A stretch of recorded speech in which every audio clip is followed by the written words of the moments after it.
Time now for sports on 104.7 The Cave. Here's Ned Reynolds.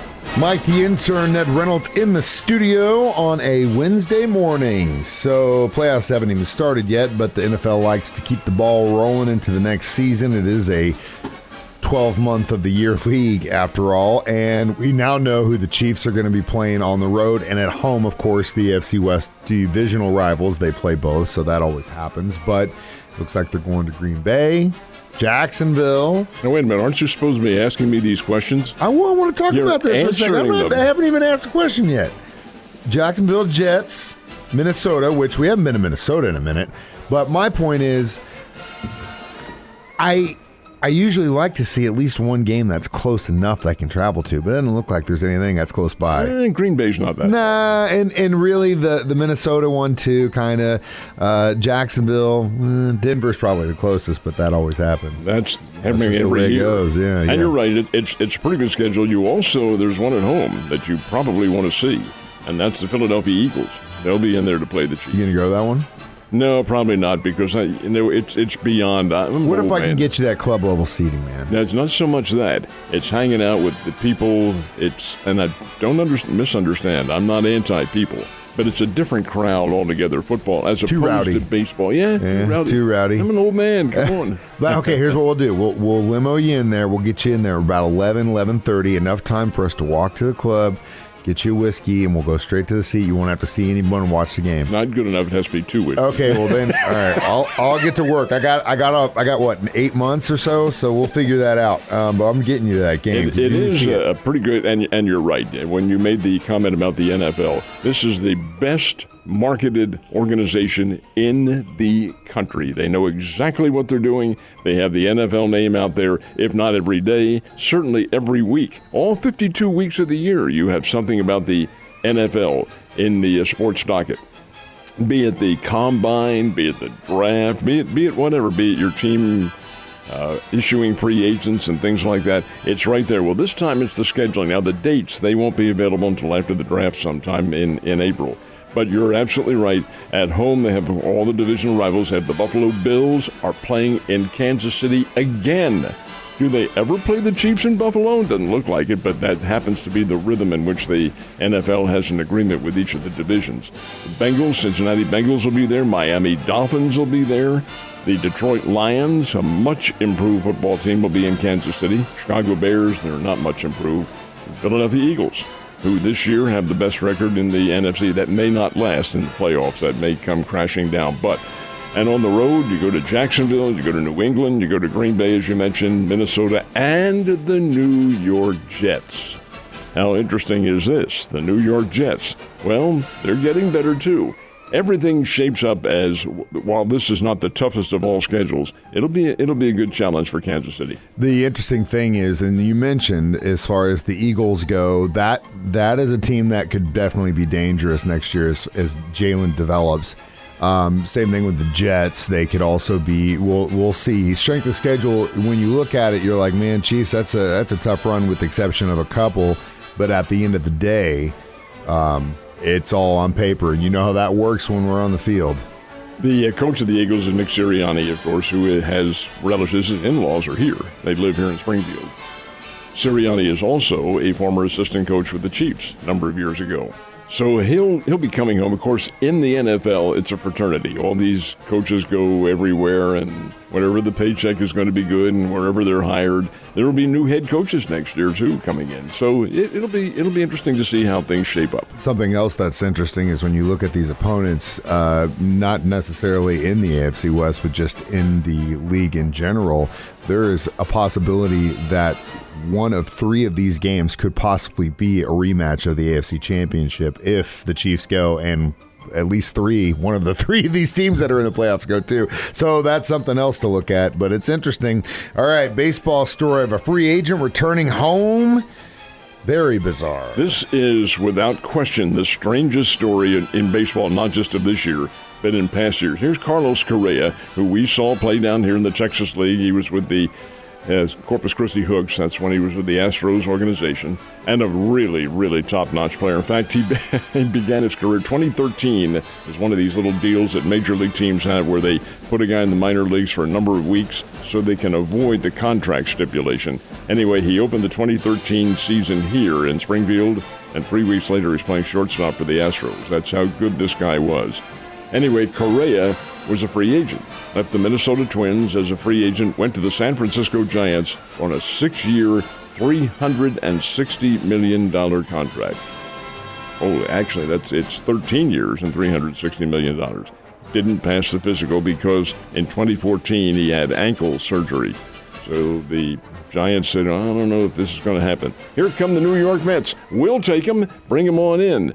And they inked him, or at least presented a contract for, I think, 10 years at $315 million. Uh-oh, he didn't pass the physical with them. Now, what is this? The problem occurred in 2014. He's been able to play injury-free since then, and all of a sudden it's cropping up now?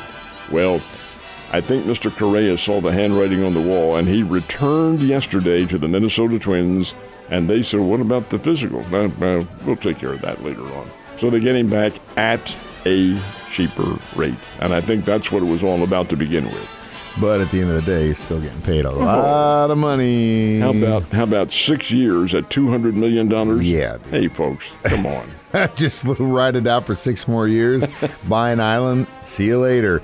One of the Cardinals' multitude of outfielders, which they are heavy in the outfield position, is out of St. Louis. He is. That's Corey Dickerson, who was with the Cardinals for 1 year and played sparingly with the ball club. He was a fill-in outfielder last year. Dickerson has signed a contract with the Washington Nationals, so that does eliminate one player from the mix, but the St. Louis Ball Club still has a multitude of outfielders, and pretty good outfielders. They have some key decisions to make, plus they have a kid in the minor leagues down here in Springfield last year who is all ready to emerge onto the scene, in my opinion. So we'll see how things work out. Bears basketball teams, both the men and ladies, are on the court tonight. Ladies are at home for a 6 o'clock game, and they're playing Southern Illinois, and this will be a really tough challenge for the Lady Bears. And Coach Beth Cunningham has done a nice job in bringing them on. SIU and the Lady Bears are at 6. The guys, Dana Ford takes his team to Dana's alma mater, which is Illinois State.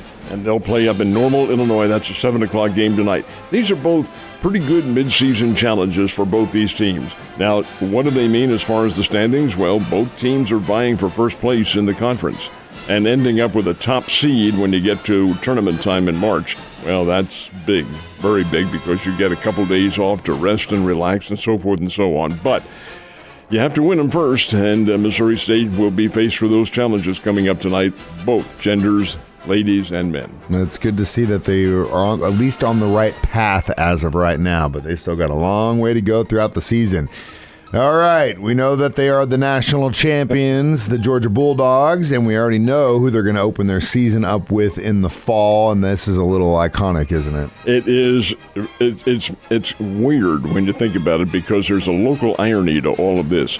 Georgia, the national champs, are going to open up with Tennessee Martin. Now, Tennessee Martin's a 1AA or FCS team. That's not unusual. A lot of clubs open with them or play them early in the season. Bears do. Bears play Kansas next year. But Tennessee Martin is an opponent that is pretty good. They're a playoff team. They're not in Georgia's category. But Tennessee Martin will get the stuff beaten out of them in Athens, Georgia. You expect that. This is Georgia, for heaven's sake. This is the national champs, and they're big, they're mean, they're hostile, and they'll come after that. So probably a battered Tennessee Martin team will return to Martin, Tennessee for their home opener, which is the following week. And who's their home opening opponent? You guessed it, the Bears. So there's a chance, if you're into these things, to compare Missouri State to Georgia, the national champion. And how that game turns out. And how it might turn out. Of course, it's all false. You can't do anything. There's no way you can compare teams like that. But it is interesting to see what might happen with Tennessee Martin playing the Bulldogs and then the Missouri State Bears. Had some really good other college basketball games last night, didn't we? We had some, well, KU for one thing. KU and Oklahoma played last night, and it was a dandy. And Oklahoma had the lead the entire game until the end. Always the way it shapes up when they're playing at the Allen Fieldhouse, or the Fog, as they call it up in Lawrence. The final was Kansas 79, Oklahoma 75. The Sooners had the game won and let it get away. K-State, your ball club, big win over Oklahoma State, and that's a nice win for K-State. 65-57, the Wildcats win that one. And in the Missouri Valley, the team that's the preseason choice for number 1 in the Valley, the Drake Bulldogs, did get a win. It's a 76-71 win over Illinois-Chicago. And I've seen the Illinois-Chicago team play. They played the Bears, and Missouri State ran them out of the ballpark in Chicago earlier this year. How they've improved, well, we'll find out, because Illinois-Chicago and Drake will both play here a little bit later on. And the Kentucky Wildcats, and you talk about a team that's been a major, major disappointment this year. It's John Calipari's Kentucky Wildcats. They lost last night at home to South Carolina, 71-68. That should not be happening. Let's see how this season morphs on.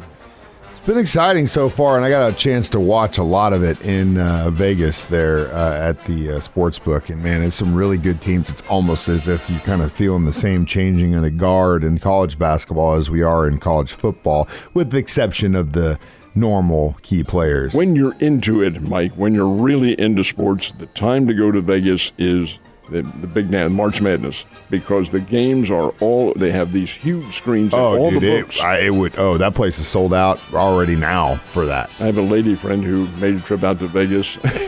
She said, "Oh, here's the sports books. We'll just find some books in here." No. Yeah, no. Those places get just insane, and it's a lot of fun. It's a lot of fun to watch. But we got a long way before the madness starts in a couple months, Ned. You have a great day. I'll see you tomorrow.